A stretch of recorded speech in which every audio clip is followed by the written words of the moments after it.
Hi and welcome to today's episode of my Formula 1 predictions, and this week we are going to Suzuka. There it is. So Suzuka, one of my favorite tracks actually. Yeah, definitely one of my all-time favorite tracks. It's had some good races there. It's had some really okay-ish races there. But yeah, it's been good. So just to recap on Engine Gate, Lewis Hamilton at the end of the last race thought that he was getting like bad equipment, bad engines really, because he's the only one of the drivers that has a Mercedes engine on the field that has problems, and none of the others have had any engine problems. So conspiracy to one side, so I think they basically took him to one side and said, look, don't say shit like that. And so today there were two Instagram posts, and I think he's obviously putting them on Twitter as well, where he's introduced the team or the guys behind the scenes and basically said that these are the guys that look after everything and they're awesome and everything like that. And then he did one of Toto, Paddy and Nico of Niki Lauda, and he was saying that these are the guys that make it all happen, and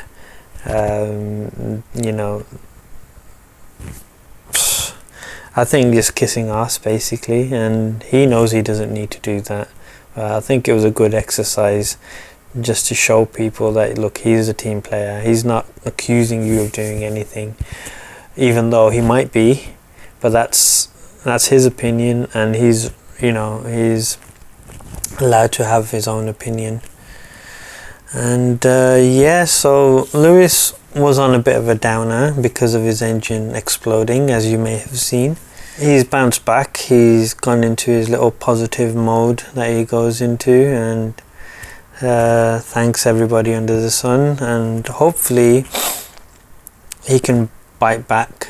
He needs to bite back, otherwise Nico will actually get the championship at the end of the season. And even Nico thinks he will bounce back, so it's for him to lose basically, and it's all for Nico to win. I think in the last couple of years Lewis has grown into a more mature person, but even then he'll come out with stupid things. He'll say stupid things like, oh, is it because I'm black?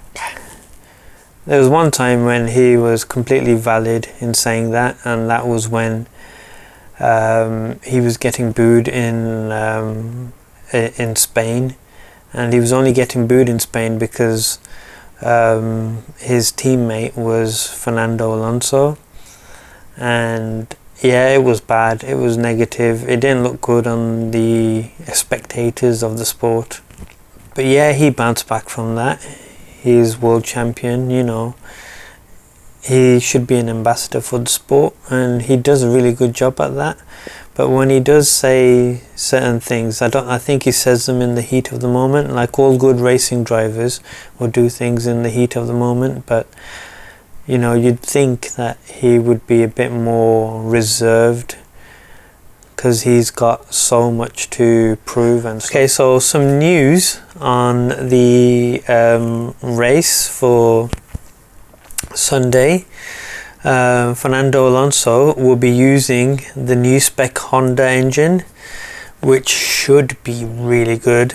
Force India have re-signed Sergio Perez, and he's happy now, and I think we're all going to be happy. he's a good driver, he's a fast driver, and he's been constantly, you know, there in the points along with Nico Hülkenberg. So I'm happy for him there. I don't know how much he's getting this year or next year, but it's a small team and they do very, very well. So hopefully they'll be doing really well in taking over Williams in the constructors. So something from the last race, Toro Rosso's Carlos Sainz turned around and said the virtual safety car is complete shit. It's bullshit. Did he say bullshit? I think he said it's a bit useless. I don't know, it stops the safety car coming out, and I don't like it when the safety car comes out, because you know then that, you know, the race is being controlled, it's being paced. Obviously it gets paced with a virtual safety car, but you don't have that visual representation of, yes, we're slowing down.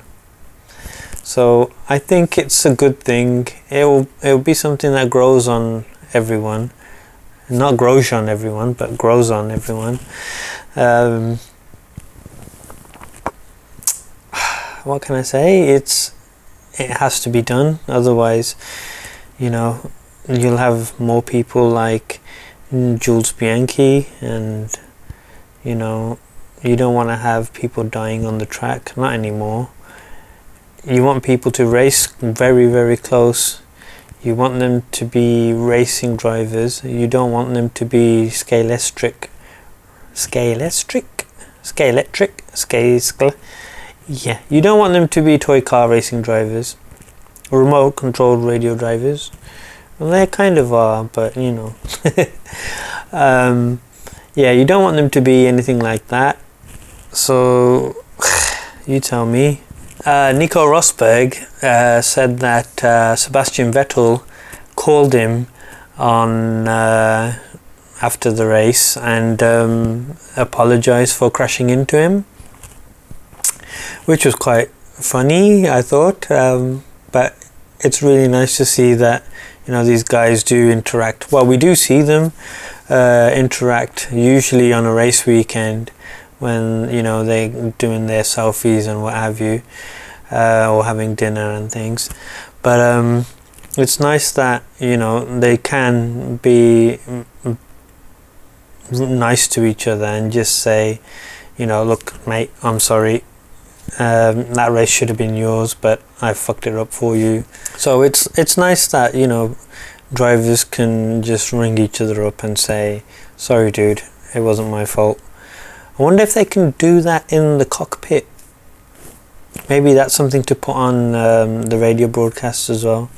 So after the Malaysian Grand Prix, some of the Australian fans got a bit frisky and took their clothes off, only to reveal underwear that was in the design of the Malaysian flag.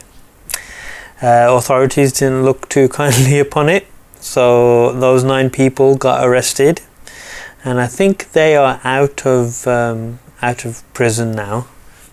Oh, actually, they didn't go to prison, did they? They got fined and they got charged for public nuisance. Yeah, bet they're not going to do that again. Go on. So now it's time for the predictions. So I predict that Lewis Hamilton gets the pole position on Saturday. Unfortunately, I won't be watching it, but I'll watch it after it's happened.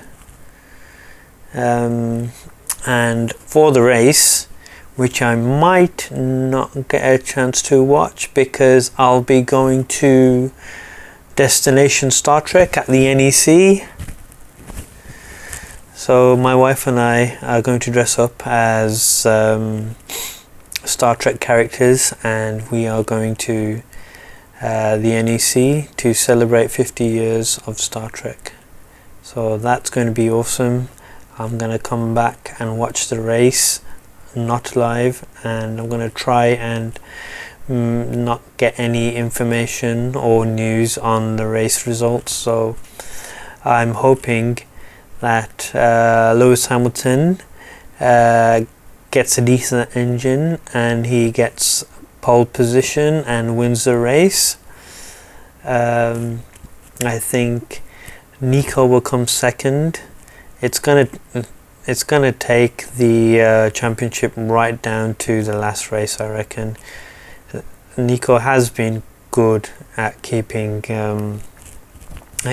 Lewis honest, and Lewis has been doing a really good job with a slightly strangely performing car, or engine should I say. And I think third, I still think Kimi Raikkonen could be third. He does okay here, so but I think it might be a Vettel weekend this weekend. Yeah, if anything happens to the McLarens or the Ferraris, I think the Force Indias and the Red Bulls can get up there on the podium. Okay, so I didn't do it for the last video, but I've done it on previous videos. My 10th place man is going to be Jenson Button. The first person to crash out is going to be I'm not sure who's going to crash out of Suzuka now. Let's see who's got bad form. I don't know. I think Marcus Ericsson, is he even still driving? Is he still driving? I'm going to check. Yes. Okay. So I think Felipe Nasr and Marcus Ericsson, out of one of those two, they'll be the first ones out of the race. Yeah, so that's my prediction for the Suzuka Grand Prix, or the Japanese Grand Prix in Suzuka. Thanks for watching. Please like and subscribe to my videos if you want to see more of these Formula 1 videos or any of my other tech or tutorial videos. Thanks for watching. Goodbye.